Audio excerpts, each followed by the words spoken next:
और इंडिया सबसे धनवान होने के लिए भी ट्राई कर रहा है। And energy is the heart of everything. So Indo US chamber of commerce जो इधर कर रहा है third energy summit is a very important event. This will take both the countries or propel both the countries to come together। साथ ही आके technology deploy करना है, all advance technologies, so that India का एम्बिशन जो सबसे धनवान है $35 trillion by 2047 and low carbon energy और डिकार्बन इंडिया, ये पॉसिबल है।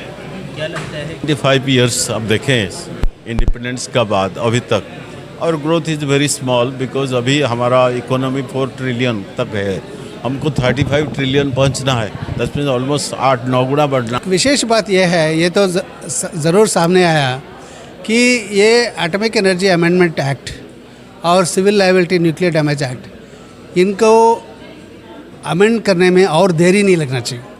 बहुत उम्मीद था और बहुत पत्रकार बहुत सारे न्यूज़पेपर्स इसके ऊपर लिखे हैं, हम भी बहुत दिन से काम कर रहे हैं कि ये अमेंडमेंट होगा, ये बिल जो है पार्लियामेंट में आएगा, पार्लियामेंट में बहस होगा और सभी पार्टी इसको डिस्कस करके अच्छी तरीके से एक एक्ट लाएंगे करके बहुत उम्मीद था।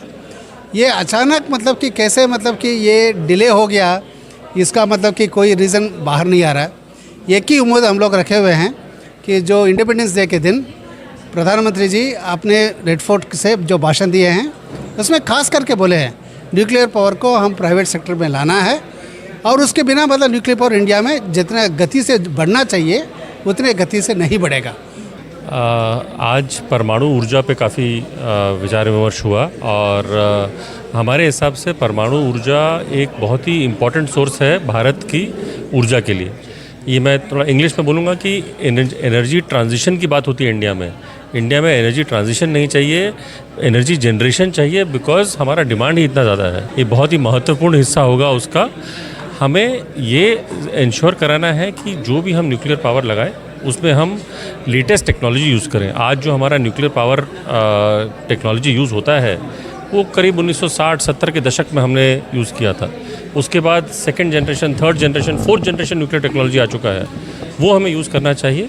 वो सेफ़ भी है, वो हमारे लिए अच्छा भी है and it produces much more power for India's capacity and needs. जिस तरीके से अभी 15 अगस्त को देश के प्रधानमंत्री ने न्यूक्लियर की बहुत अच्छा एक बात बोली है, क्या लग रहा है आने वाले कितना टाइम में इस चीज़ के लिए काफ़ी पॉजिटिव रिस्पॉन्स देख रहे हैं? मैं ये कहूँगा आई थिंक 2015 या 16 में आई थिंक प्रधानमंत्री जी ने 100 गीगावाट सोलर का एक उद्देश्य दिया था एंड वो उद्देश्य अगर आपने देखा होगा हमने बहुत जल्द अचीव भी कर लिया है।